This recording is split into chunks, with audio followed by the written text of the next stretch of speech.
नमस्कार। आज हम एक ऐसी किताब की बात करने वाले हैं जो अभी छपी भी नहीं है, लेकिन उसने भारत की संसद में एक भूचाल सा ला दिया है। बिल्कुल। किताब का नाम है 4 स्टार्स ऑफ डेस्टिनी और इसे लिखा है पूर्व सेना प्रमुख जनरल एम नरवणे ने। तो आज हम यही समझने की कोशिश करेंगे, हमारे पास जो भी सोर्सेज हैं उनके आधार पर, कि भाई इस किताब में ऐसा क्या है, इस पर इतना विवाद क्यों है। और संसद में असल में हुआ क्या? हाँ, और आज इस पूरे मामले का स्टेटस क्या है। तो चलिए इस विषय की गहराई में उतरते हैं। हाँ, और ये जो पूरा विवाद है ये दो मुख्य दावों पर टिका हुआ है जो लीक हुए हिस्सों से सामने आए हैं। कौन से दो दावे हैं वो? पहला 2020 की गलवान घाटी की घटना और दूसरा अग्निपथ योजना। तो चलिए फिर सबसे बड़े और सबसे विस्फोटक दावे से ही शुरू करते हैं।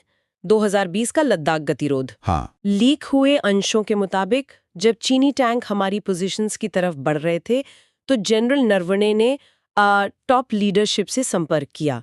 रक्षा मंत्री राजनाथ सिंह, एनएसए अजीत डोभाल, सीडीएस बिपिन रावत, सबसे। मतलब उस वक्त जो भी निर्णय लेने वाली बॉडी थी सब लूप में थे। बिल्कुल। और यहीं पर वो बात आती है जो सबसे चौंकाने वाली है। कथित तौर पर रात 10:30 बजे के करीब प्रधानमंत्री मोदी का एक संदेश आता है, और वो संदेश था, जो उचित समझो वो करो। अब देखिए ये एक बहुत ही दिलचस्प लाइन है, जो उचित समझो वो करो। हाँ, इसका मतलब क्या निकाला जाए? इसके दो मतलब हो सकते हैं। एक तो ये कि नेतृत्व को सेना की काबिलियत पर पूरा भरोसा है कि आप जमीनी हकीकत बेहतर समझते हैं, आप फैसला लीजिए। और दूसरा? दूसरा मतलब वो है जो जनरल नरवणे ने कथित तौर पर अपनी किताब में लिखा है। उन्होंने इसे राजनीतिक जिम्मेदारी से बचना कहा है। मतलब कि अगर कुछ गलत हो जाता तो कह सकते थे कि फैसला तो सेना का था, हमारा नहीं। बिल्कुल। और ये बात सीधे तौर पर प्रधानमंत्री की उस मजबूत और निर्णायक नेता वाली छवि को चुनौती देती है, खासकर एक ऐसे संकट में जिसमें हमारे 20 सैनिक शहीद हुए थे। ये तो वाकई बहुत बड़ा दावा है। और दूसरा बड़ा दावा अग्निपथ योजना से जुड़ा है। हाँ, किताब में कथित तौर पर कहा गया है कि ये योजना सेना की सिफारिश नहीं थी। मतलब ये सेना का आइडिया नहीं था? नहीं, लीक हुए अंशों के अनुसार इसे सरकार ने सेना पर एक तरह से थोपा था।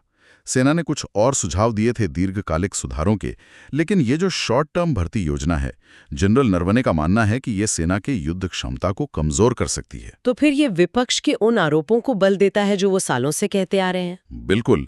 अब तक ये सिर्फ एक राजनीतिक आरोप था, लेकिन जब एक पूर्व सेना प्रमुख जो इस प्रक्रिया का हिस्सा थे वो ये बात कहते हैं तो मामले का वजन बहुत बढ़ जाता है। और इसी वजन ने संसद में टकराव पैदा कर दिया। जबरदस्त टकराव। अब बात करते हैं संसद की, जहां ये मामला असल में फटा। तारीख थी 2 फरवरी 2026, बजट सत्र का दिन था। राहुल गांधी ने लोकसभा में किताब की एक प्रिंटेड कॉपी दिखाई और उसके अंश पढ़ने की कोशिश की। हाँ, मैंने वो विजुअल्स देखे थे। उन्होंने सीधा सवाल किया। जनरल नरवणे लिखते हैं कि चीनी टैंक आ रहे थे और पीएम का मैसेज था, जो ठीक लगे करो। हाँ, क्या ये लीडरशिप है? और उन्होंने अग्निपथ के बारे में भी बोला। हाँ, उन्होंने कहा कि अग्निपथ आर्मी नहीं चाहती थी, और ये भी कहा कि वो ये किताब प्रधानमंत्री को भेंट करेंगे। इसके बाद सरकार की प्रतिक्रिया भी उतनी ही तेज थी। बहुत तेज। रक्षा मंत्री राजनाथ सिंह ने नियम 349 का हवाला दिया।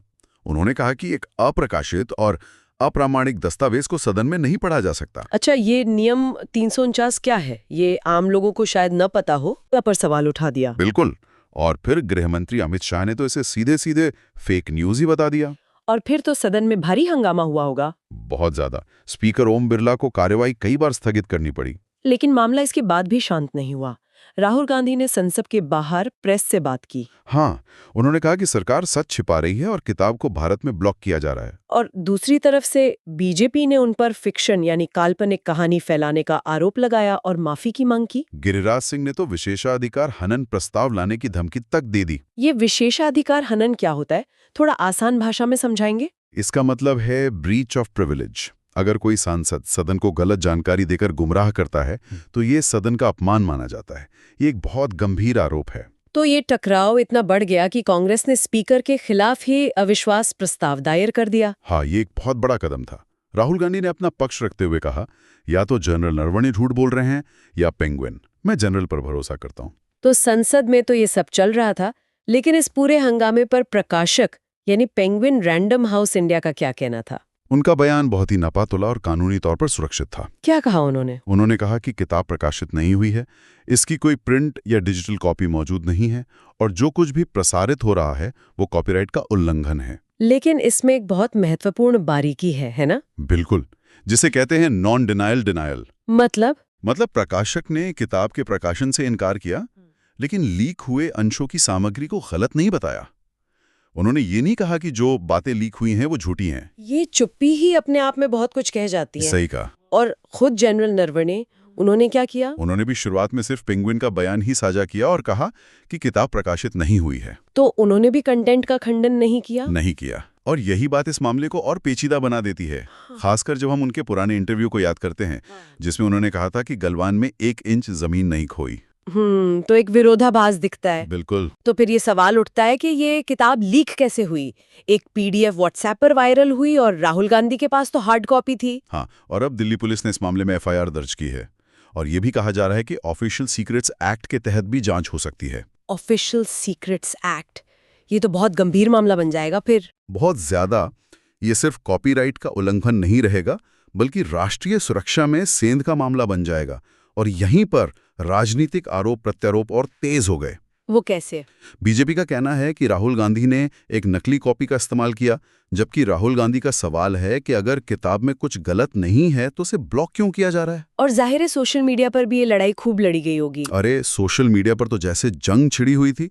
एक तरफ कांग्रेस समर्थक थे जो लिख रहे थे राहुल ने किताब से मोदी की पोल खोली, और दूसरी तरफ बीजेपी समर्थक थे जो कह रहे थे राहुल ने किताब ड्रॉप कर दी, अब साइलेंट। तो क्या इन दोनों ध्रुवों के बीच भी कोई आवाज थी, कोई संतुलित राय? हाँ, कुछ विश्लेषकों का कहना था कि किताब प्रकाशित हो या ना हो, इसके अंदर जो दावे किए गए हैं उनकी जांच होनी चाहिए।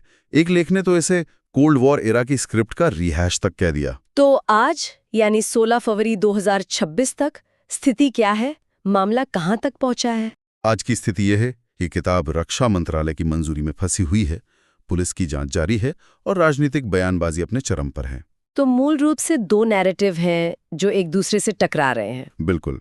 एक तरफ आरोप है कि मोदी ने आर्मी को अकेला छोड़ा और दूसरी तरफ सरकार का यह कहना है कि ये राष्ट्रीय सुरक्षा का राजनीतिकरण है।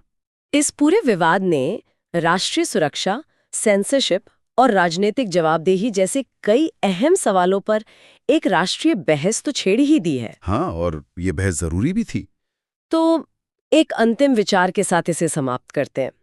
अगर ये किताब कभी प्रकाशित होती है तो यह सिर्फ अतीत की घटनाओं का खुलासा नहीं करेगी। नहीं, ये भविष्य के लिए भी एक नज़ीर पेश करेगी। हाँ, कि एक सेवारत या सेवानिवृत्त अधिकारी क्या लिख सकता है और क्या नहीं, इसकी सीमाओं को भी ये फिर से परिभाषित कर सकती है। और अगर ये किताब कभी नहीं छपती है तो वो एक अलग ही मिसाल कायम करेगी। बिल्कुल। तो सोचने की बात यह है कि राष्ट्रीय सुरक्षा के नाम पर पारदर्शिता की सीमा आखिर कहाँ तय होनी चाहिए।